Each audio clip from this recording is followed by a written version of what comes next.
Okay, so today you got two handouts. The first one that I'll talk about before we get into the exercise is your next assignment. This is assignment 106. It is your last assignment for this class. That also tells you how close we are to the end of class. So this one, jumping to the part that matters most, this one is due on Monday, December 4th.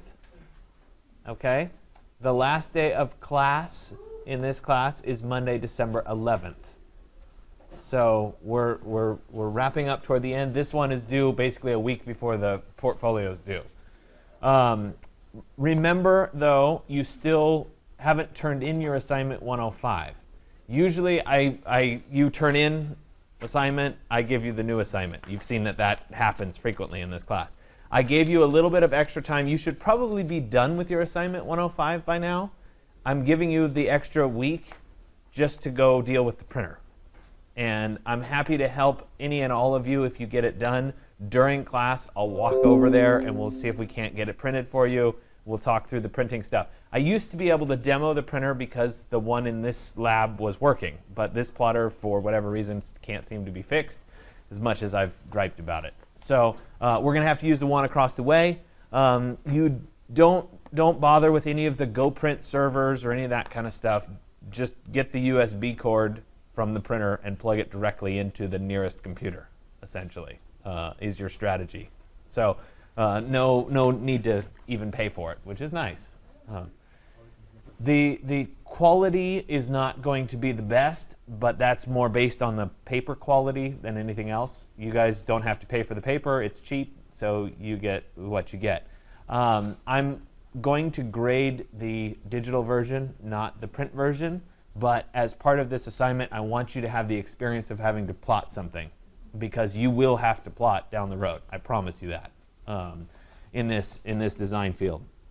So as we move into assignment 106, so that's a reminder that assignment 105 is still due. You should start printing now. Don't wait until the morning it's due. I forget whether, I think it's due next Wednesday. Don't wait until next Wednesday to try to print it, because you won't succeed.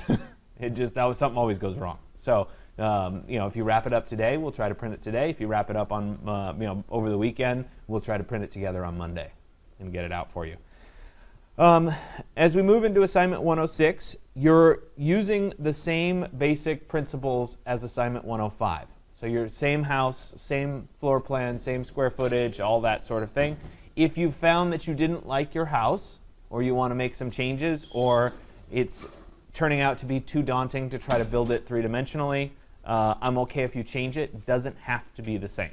It can evolve.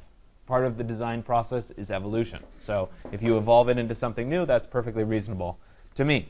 We're going to model this cabin in SketchUp.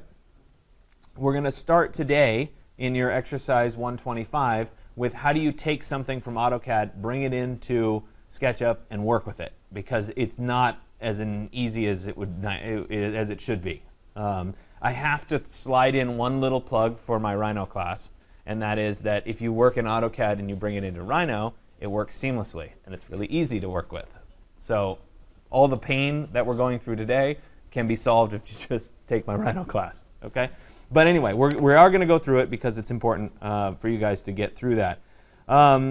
So we're going to do some 3D modeling as part of this assignment. Obviously, build it in 3D. But then what you're actually going to turn in is 3 of the 4 drawings. So we're going to, in class, do an elevation, a plan, just one elevation. It's not all 4, just one elevation, a plan, a section, and a perspective. So we're going to do those 4 things in class. You're going to pick 3 of those 4 to turn in, so your best 3. So it could be an elevation, a plan, and a section. It could be a plan, a section, and a perspective. It could be some combination of those 3. Okay, so you get 3 of 4. They should be your best 3 of the 4. And you might not finish it in the class when we're doing it. You might have to spend a little bit more time on it. But we will do each one of these over the next several weeks. So you'll have experience going through it. Okay? And you'll see me do the demo, and I'll walk you through that whole process. That's what you're turning in, 3 of the 4, on Monday, the 4th of December. We do have Thanksgiving break coming up. This class meets Monday and Wednesday. Guess what? Wednesday is actually a class day still, so we have class on Wednesday. About half of you won't show up. I've taught long enough to know that about half of you won't show up. But it is a real class day. You will have stuff to do based on that. I can't just cancel class. It doesn't work that way. So I'd just like to warn you ahead of time. Enjoy your Thursday off of your Thursday classes, right? So we will work interspersed with the 3D modeling and the SketchUp work that we're going to be doing and the Photoshop work that we're going to be doing. We're going to revisit your portfolio. So don't forget that that portfolio should start to be being put together. We'll talk about covers next. What do the covers look like? That sort of thing. As it gets closer, if you want me to redline your portfolio, if you want me to comment on it and whatever, we can sit and go through it. Sometimes a printed version is really, it doesn't have to be a high quality printed version, but actually printing out the sheets and sitting them side by side can help you see the layouts. So sometimes that's warranted as well. But I'm just trying to, this is how the semester is going to play out. You are right now more than 3/4 of the way through the semester in terms of instructional days. So you're really getting toward the end here.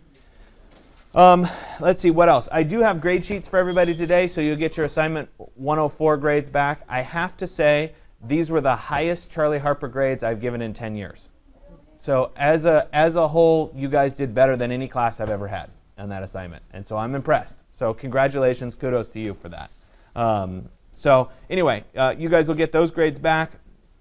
As we approach this 75% mark, this is where I tend to worry about people who aren't doing so well in class. And look at your grade sheet, make sure you feel like you can finish the class and or get the grade you want to get in class, that sort of thing. Okay? So that's why the grade sheets come out right now, so that you can kind of get a sense for where we're going. I think the last day to officially withdraw is next Friday. So just keep that in the back of your mind if you're not doing well. A lot of you are doing great, so great for you. Okay? Anyway, so we're going to move on today, and we're going to work with exercise 125, which is working on your Yosemite Valley cabin in 3 dimensions in SketchUp. I'm going to go through some of the strategies for how you're going to build this out. But first and foremost, the idea of bringing your AutoCAD into SketchUp. So you've done all this work in AutoCAD. Now I want to build it in 3 dimensions. It seems a shame to go back and redraw everything. You should be able to bring it in and at least use that as a guide. So we have, like I said last class, we have SketchUp Pro on these computers, which allows us to do things like import and export AutoCAD files. So we're going to bring in an AutoCAD file. I have a brand new SketchUp here. I don't need the little person. I'll press the delete key to get rid of the person. And then I will go to File and then Import. And I'm going to go find my AutoCAD plan. So let me see where I was. I think, is it 123? No, sorry, I have to find where it is. There you go, fall of 2017. So that should be it. I'll go ahead and import it. And notice that when SketchUp imports, it gives us a progress bar and it does a bunch of stuff. Okay, part of the problem here is it's bringing in all kinds of nastiness from AutoCAD. And so I'll go ahead and say OK. And we can see here that, oh, it brought in a lot for me. So if I'm looking down at this, it's OK. I have the topography lines, but it broke those topography lines into little sections, which is less than ideal. It did bring in my floor plans. It did bring in some of my furniture and whatever. So all of that's good, but I really need to kind of strip this down before I start working in it. And so before I do anything more, I'm going to open up my Layers window. So it's over here under the default tray. If you go to, if you're not seeing that, you can go to Window and then Default Tray and then select Layers so that you can see it. And we'll take a look at all of the layers that are available or that came in with my AutoCAD file. So we have layer 0, which is the default layer in AutoCAD. Then we have topography. Then we have some, these look like they came from the blocks that I brought in. We have a walls layer. We have kitchen, etc. What I want to do is I want to strip this down into the most basic floor plan and or elevations that I can get. So the more organized it was in AutoCAD, the easier this is going to be. But things like my blocks here, I can get rid of. So I'm going to select the CAD blocks layer here, and then click the minus button. And it's going to ask me, do I want to move the contents or delete the contents of the layer? I'll just go ahead and delete the contents of the layer, and it'll get rid of that layer. We'll move on, and we'll move our way down. Sometimes you have to toggle something on and off to see what that layer has on it. So it looks like my kitchen layer here has some miscellaneous stuff on it. The challenge is I want these windows. I don't want to lose those windows, even though they're on the kitchen layer. So what I will do is I will select the windows that are right there, and I want to change the layer of those objects. So I'm going to open up this entity info tray right here, and it shows right now the layer as blank. That's because the objects that I have selected are on multiple layers. I'm going to switch those over to the walls layer for now. Okay? And now if I toggle the kitchen on and off, I'm not getting rid of those windows anymore. So I'll go ahead and select the kitchen and get rid of the kitchen. Delete the contents. That goes away. We'll continue on here. I've got flooring. We'll go ahead and delete the flooring. We're going to keep the walls. The text we can get rid of. Furniture we can get rid of. Roof we can get rid of. Now the windows here, I'm going to need the windows as part of the floor plan. So getting rid of the windows isn't the right strategy. Instead, when I delete the Windows layer, instead of deleting the contents, I can move to either the default layer or the current layer. I'm going to change my current layer to be the walls layer. So I'll put this little dot next to walls. I'll go back to Windows, delete Windows, and move it to the current layer. So all of my windows ended up on my walls layer. Does that make sense how I did that? OK, I'm just consolidating to make my life a little bit easier. OK, so let's see. What's on layer 1? I have no idea what's on layer 1. Oh, looks like a few little dots right there, or a few little lines. Let's move those over onto the walls layer. See if there's anything else on layer 1. Nope. We'll go ahead and get rid of layer 1 then. My guides can go away.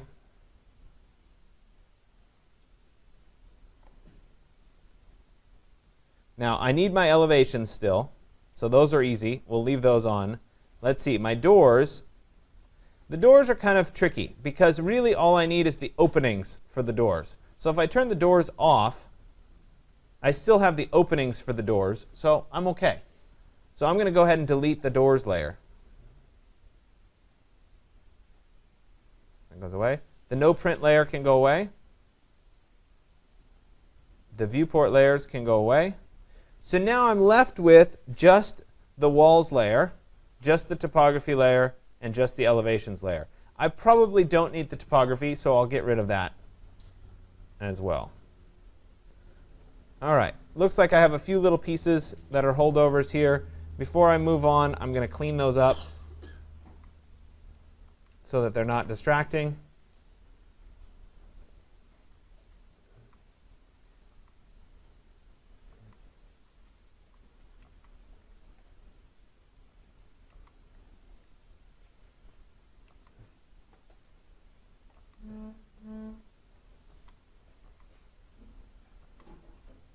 I don't need my table and chairs either.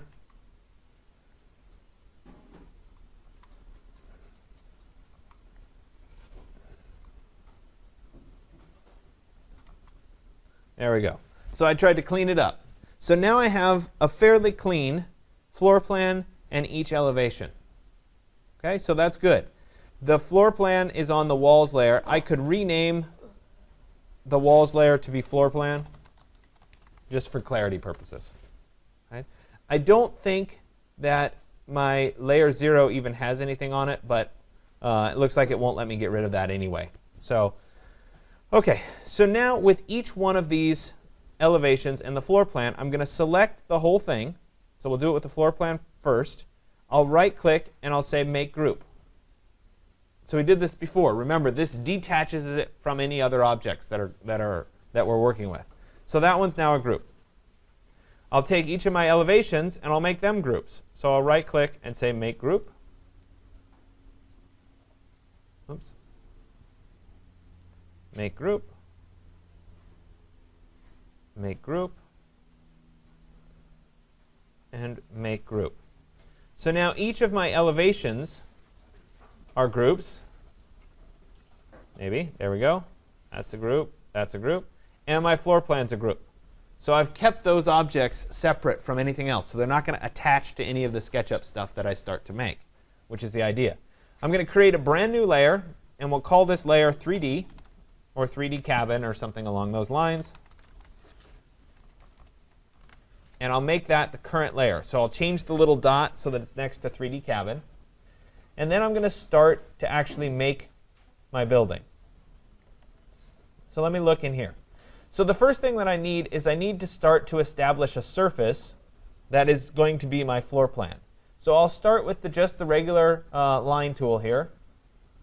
And I'm going to start drawing around my building.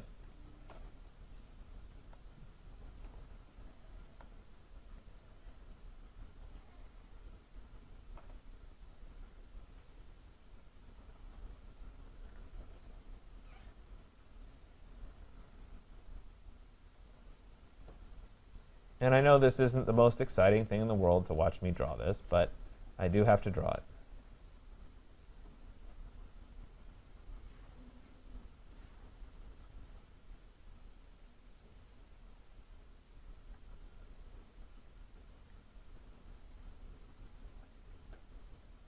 And so when I get all the way around, I end up creating one really large surface.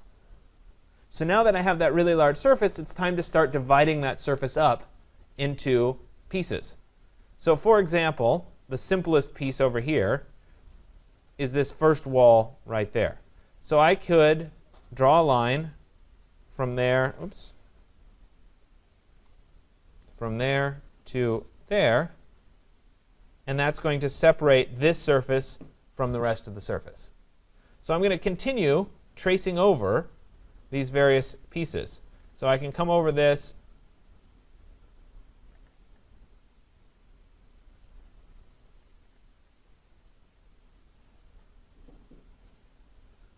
to right there.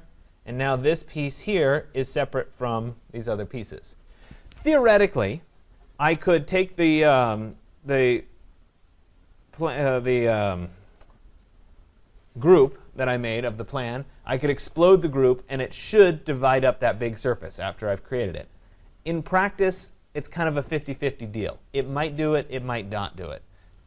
I think it's reasonably fast to just trace over the pieces that you want and then work with those pieces.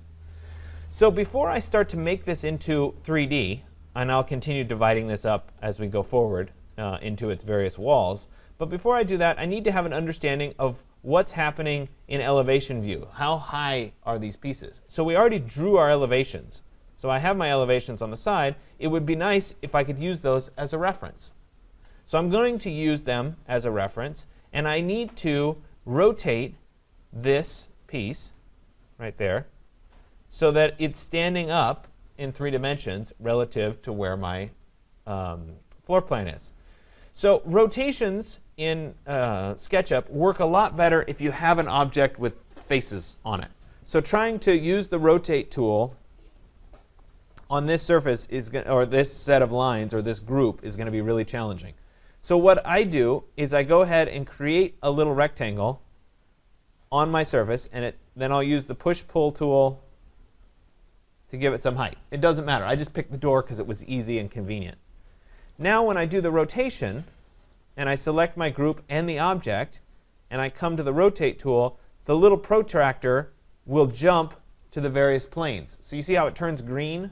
That's the direction I want to be in when I do the rotation. So it's green right now. I'll click at the base point. I'll click for a reference point, and I'll fold that whole thing up. And you'll feel it kind of snap into the blue axis right there. So now that particular piece is in 3 dimensions relative to where my floor plan is. I'll do the same thing for these other views. So once again, quick little box. And again, it doesn't matter the shape or the size of the box. It just makes it a little bit easier to do the rotation. Oops. Let me select it first. There we go. Rotate. This time I'm going to be in the red direction.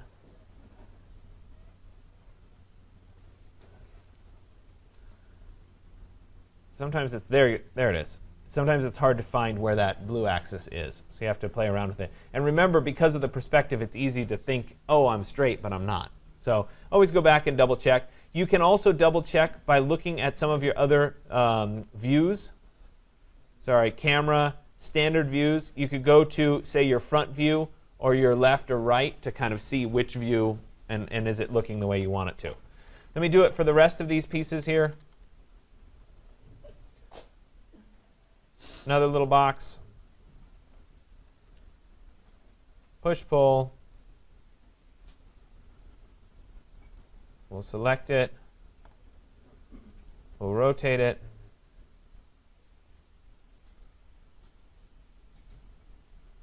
There it is on the blue axis.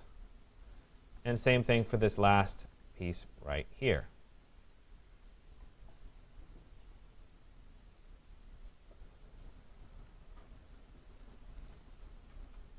How do you get the tool ribbon on the left-hand side? This is called the large tool set. If you go to View and then Toolbars and then check the check mark for large tool set, it'll be the toolbars that I have on the left side. I'm sorry, I forget that that's not there by default. It should be there. So it's under View, Toolbars, Large Tool Set.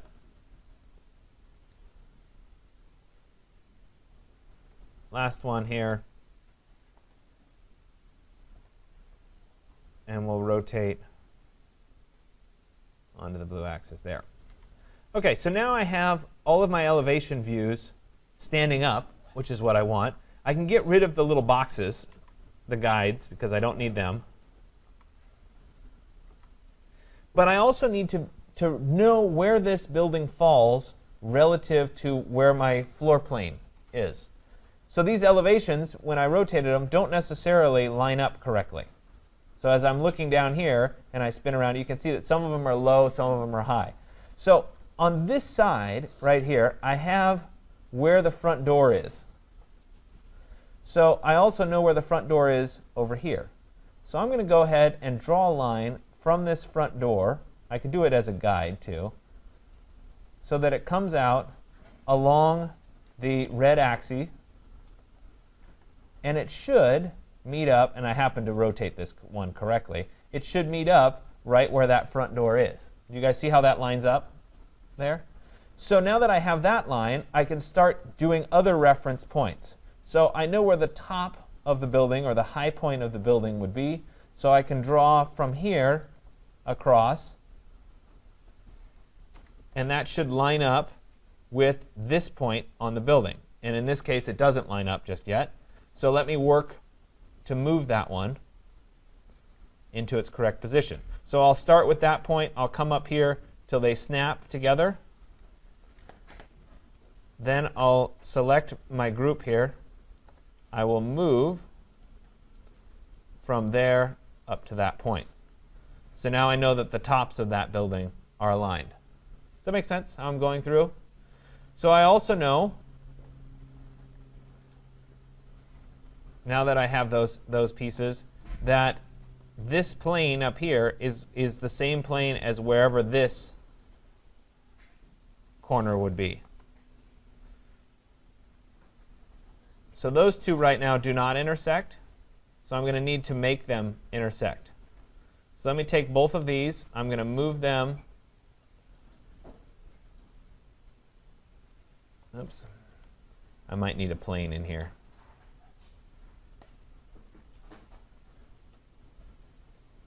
Let's see, what's the easiest way?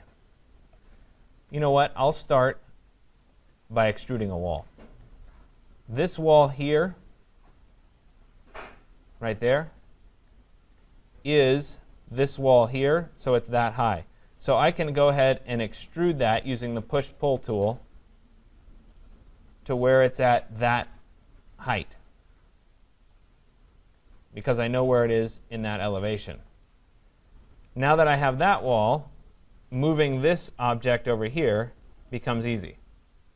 So I'll go ahead and move this from right there up to right there. Now those are in alignment. I need the same thing. This corner needs to line up over there as well. So let me continue this out over there. Actually, let me do it this way.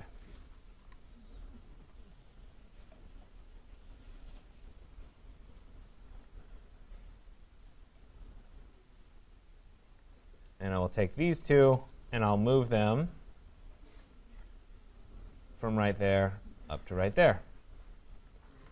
So now I've aligned each of the elevation views with where my floor plan is. So this starts to become much easier.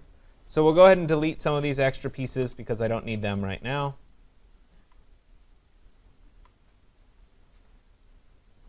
And I can now use my elevation views, and some of these need to be cleaned up just a bit,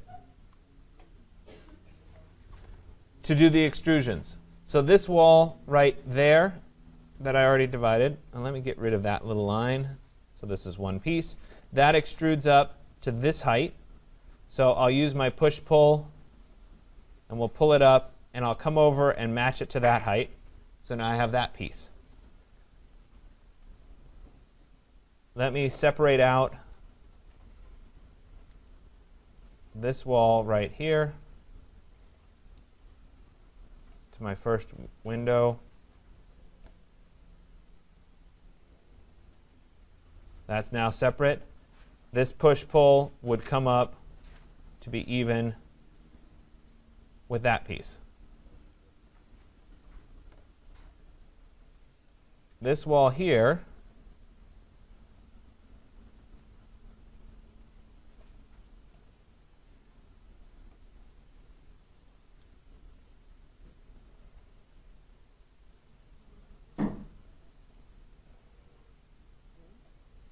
didn't quite get it separated yet.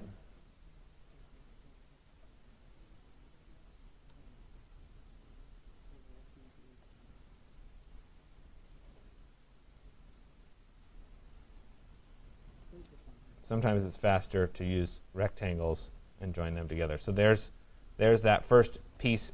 Let me push-pull this one up to meet that.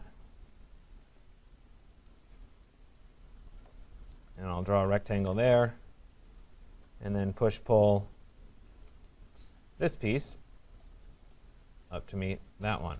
Now remember, if I did something like that, where I did it in two segments, I can always delete this line after the fact and join those two faces back together into one face. So that's the way SketchUp works. I can then extrude out where the windows would be. But before I do that on the windows, I want to talk about creating the roof that's over this particular piece. So now in my example here, I have a more modernist style building where I have flat roofs. And some of you have pitched roofs, in which case you'll have to do a pitched roof. But on this side, for creating the roof, essentially all I need to do is draw how thick the roof would be on this wall and then push-pull it over to meet that wall. So if I start with my pen tool, or excuse me, my line tool, and I draw down by a foot, there it is, and then I drew across to where it meets, right there. That then divides this surface, there and there. If I get rid of that little line segment, I have one big surface. I can use push-pull to pull this over till it meets up with that wall. And I've essentially built over that piece of roof. Now, if this was a sloping roof, on the other hand, it would be a little bit harder to do that because I'd have to draw it on the side here. So I might need a guideline that came from my elevation view. So if, for example, this was a sloping roof, I could pull the guideline for, all right, let me pretend that there's my sloping roof. Okay, I can pull the guideline from here over to the building.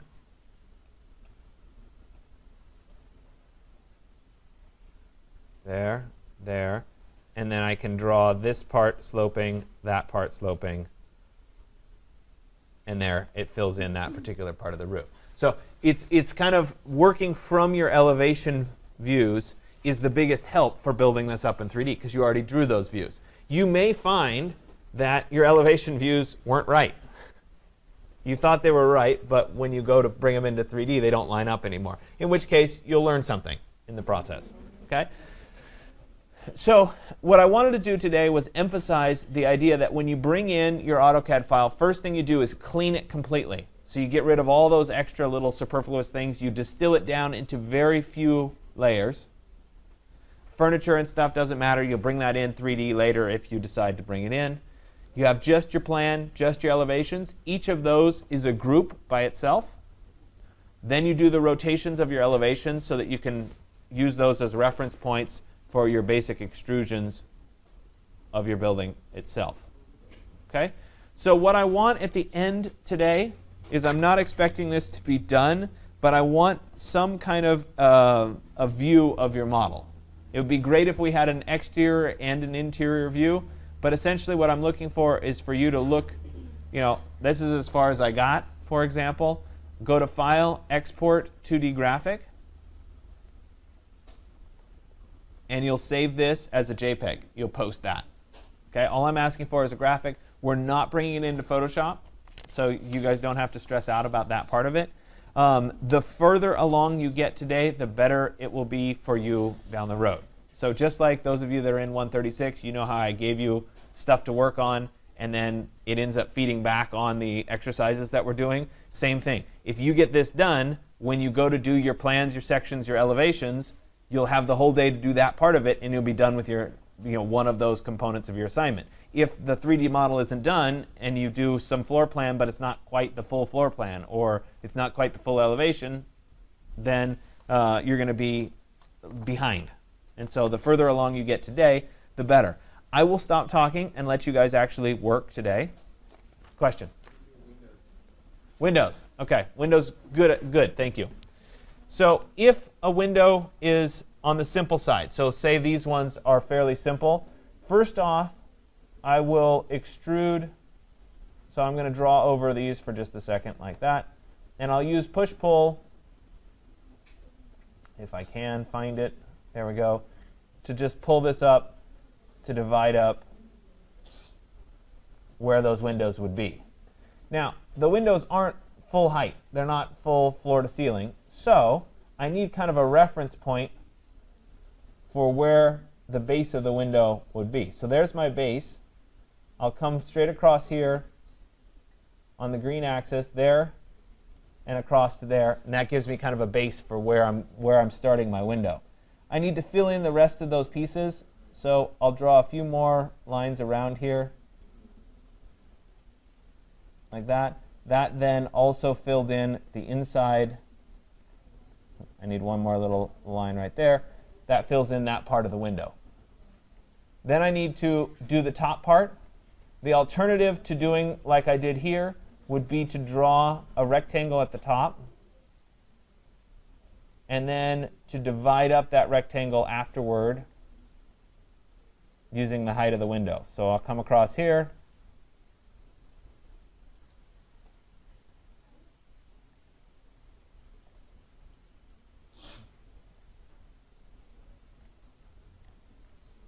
And come over to this side there.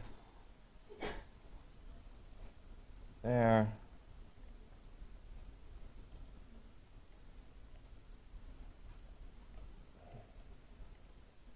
Back to there. And then I have this separate, same thing on the inside where those two are separate. Okay? So now I needed to do a little bit more work. So let me push-pull, and I'll push this one back in. Oops. There we go. Back in by maybe an inch. So there's a little bit of a reveal. Then I could do the offset by maybe an inch and a half. That gives me that little piece. Then maybe I'll do a push-pull again by maybe 1 inch to start to create whatever that window would be. I'll do the same thing on the inside. Oops, looks like I made a few errors there. We'll go in by maybe 3 inches on this side. No, come on.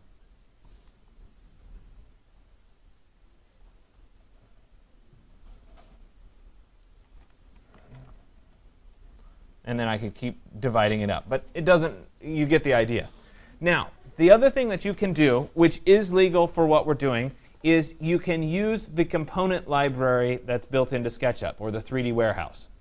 And so you're more than welcome to do that. It will be listed over here under components.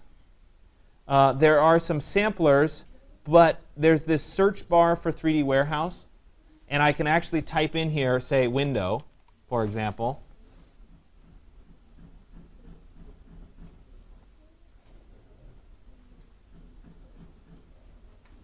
And it will find a bunch of windows that I could pick from. So here, I'll pick this one, for example.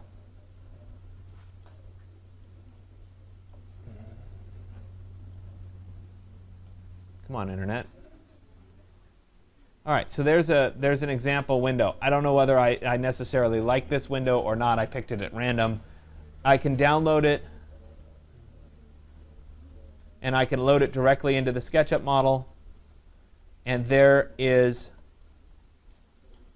that window. I can then work with that window, and I can place it into my building, etc. So you'll find that anything you can search for is probably available in here. If I went for door, for example, if I could type door, that would help.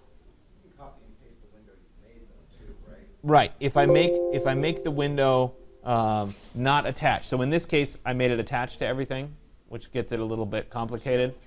If I turned it into a group, if I selected those pieces, turned it into a group, I could then copy and paste it over and over. So it depends on whether you have a window that's a generic style that matches up with a standard building, or whether you have custom windows. In this case, it's a very custom window, so I'm kind of stuck. I have to just model it.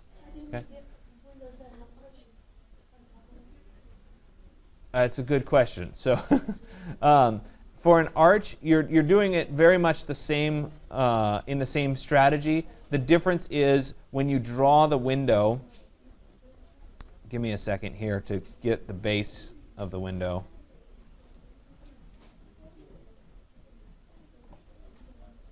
There's push-pull.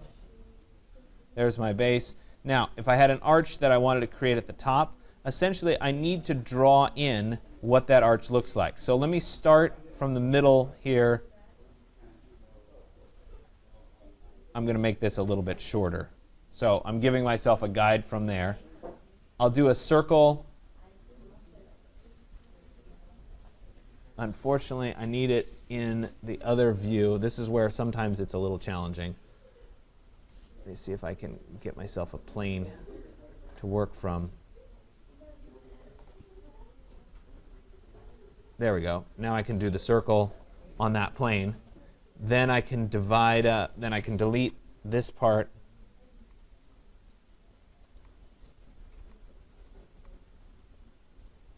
Of the window. Then this surface becomes my window. I can do my same little push-pull. We could go back a little bit.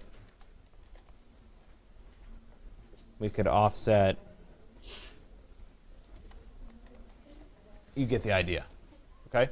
So it's about what you can draw more than anything else. It is important for you guys to know that SketchUp makes circles out of straight line segments.